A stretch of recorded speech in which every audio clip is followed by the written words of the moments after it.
Parlons toujours football, cette fois-ci avec un jeune professionnel qui a des ambitions séduisantes pour booster le football national. Il revient fraîchement de la Pologne et veut s'élancer sur terrain pour promouvoir le jeune talent. Il s'agit de Daniel Boji qui est notre invité. Il s'est déjà installé. Bonsoir Daniel.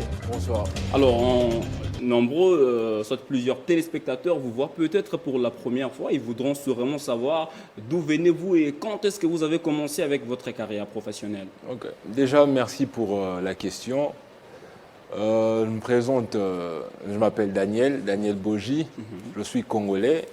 J'ai commencé à jouer au foot très jeune et j'ai commencé en Afrique du Sud. C'est où j'ai grandi. Et comme Dieu fait ses histoires, il m'a ouvert une porte en Europe et c'était en Pologne. Et je suis arrivé en Pologne, j'ai fait une année. Après, je me suis brisé les ligaments du genou et c'est ce qui m'a poussé à venir faire quelque chose pour mon pays. Alors, quand vous êtes, avant d'abord de parler de votre ligament qui a été brisé, on voudrait savoir, la Pologne, en fait, c'est vaste. Vous évoluez dans quel club et c'était précisément dans quelle partie du pays? J'étais à Varsovie déjà. J'étais à Varsovie dans KTS Weszło.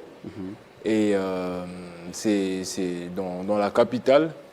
Et c'est où j'ai passé mes une année de contrat. Et normalement, j'avais 3 ans de contrat. Mais quand je me suis brisé le ligament, je ne pouvais plus continuer. Et j'ai dû terminer mon contrat avec l'équipe. Quand vous avez quitté l'Afrique du Sud pour la Pologne, sûrement, vous disiez peut-être que vous allez vous retrouver dans le haut niveau. Exactement. Mais le fait pour vous de vous voir le ligament être brisé, sûrement vous avez vu votre espoir de devenir un jour joueur professionnel s'est volatilisé. Exact. Exactement. Quand ça s'est passé, pour moi, c'était la fin. Hein, parce que je vivais du foot et je me suis dit, mais Nzambe, pour l'année Nisiko, en tant que jeune, comme tout jeune, c'est extra. Mais après, avec le temps, Dieu m'a montré que ouais, je peux toujours faire quelque chose dans le foot. Et c'est ce que je compte faire pour mon pays là, en ce moment. Mais vous êtes revenu au pays depuis l'année dernière. Le public se pose la question, vous êtes porteur de quel message? Vous êtes revenu pour faire quoi concrètement? Exactement. Je suis en ce moment agent, scout, manager aussi.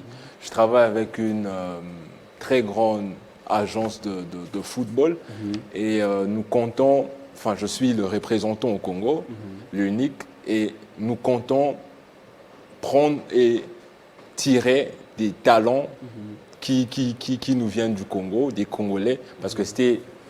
Quand je me suis cassé, je me suis dit, bon, j'ai expliqué à mon staff et tout, j'ai dit, mais moi je pense qu'au Congo, on a vraiment ce qu'il faut. Mais Daniel, vous ne serez pas peut-être le seul au pays. Il y a beaucoup d'agences comme ça qui sont venues pour essayer un peu de booster le football national. Quelle sera la particularité avec vous pour que les jeunes puissent vraiment être séduits par tout ce que vous amenez comme projet? Exactement. Je dirais avec nous, je dirais on est honnête déjà parce que ce milieu demande beaucoup de sérieux et on est honnête, enfin il y a des parcours. Ils étaient mes agents, ils étaient mes managers et maintenant je travaille avec eux. Donc je suis l'exemple parfait. Je suis l'exemple parfait des jeunes qui peut apporter quelque chose dans le pays et je pense que l'exemple et la différence entre nous et les autres, c'est que moi, j'étais là en tant que joueur et maintenant, je suis là comme un ascenseur qui est prêt à faire monter. Vous venez toujours comme ça, alors que derrière vos idées, vos belles idées, se cache peut-être l'idée de vous enrichir en quelque sorte. Mais comme on dit toujours, il faut au salon confiance. C'est la confiance qui joue dans ça. Alors, Daniel, on va évoluer. Avant de venir à la télé, est-ce que vous avez déjà eu le temps de rencontrer les autorités sportives pour essayer d'échanger avec eux, puisque vous ne pouvez pas venir directement commencer un projet sans pour autant voir ces derniers en amont? J'aimerais bien le faire en ce moment même, car je suis arrivé il y a un mois exactement, qui est en décembre 2020. Et je pense que maintenant, je suis prêt à voir ou parler aux autorités et introduire mon staff de Pologne et tenter notre chance. Et avant de se quitter, peut-être on voudrait savoir, votre projet est à l'étape embryonnaire. Vous avez déjà, ou bien il est déjà sur terrain. C'est pour quand le lancement justement de tout ce que vous avez né comme idée, comme projet?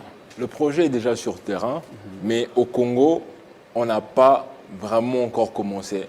Nous avons des joueurs en Pologne qui sont des Congolais, mais nous comptons encore travailler avec la FECOFA, car notre vision de choses, c'est aider notre équipe nationale, aider des grands clubs du Congo à faire signer des joueurs en Europe, car on a ces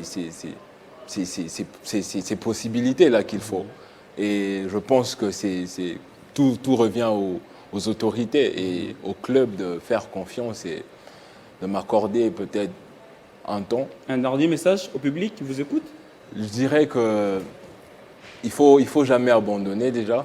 Parce que votre question c'était, ouais, quand ça s'est passé, je me suis dit quoi? J'étais arrivé à un niveau où je me suis dit, bon, c'est fini pour moi, ma vie est finie. Parce que quand tu joues au foot, tu vis du foot. Et quand ça part, tu te dis, mais il y a quoi à faire? Mais après, là aujourd'hui, je suis là et je me rends compte que je suis vraiment placé à aider les vies, à aider ceux qui comptent atteindre ce niveau professionnel. Car au Congo, on a des très, très, très talentueux. Mais c'est juste les opportunités et les portes. Et je pense que je suis placé pour aider et changer leur vie, leur vision de choses. Et voilà, quoi. C'est un petit message que j'ai pour nos jeunes talentueux. Daniel Boji, vous êtes un joueur professionnel et c'est en cette qualité qu'on vous avait reçu sur ce plateau. Merci d'avoir répondu à notre invitation. Merci beaucoup à vous.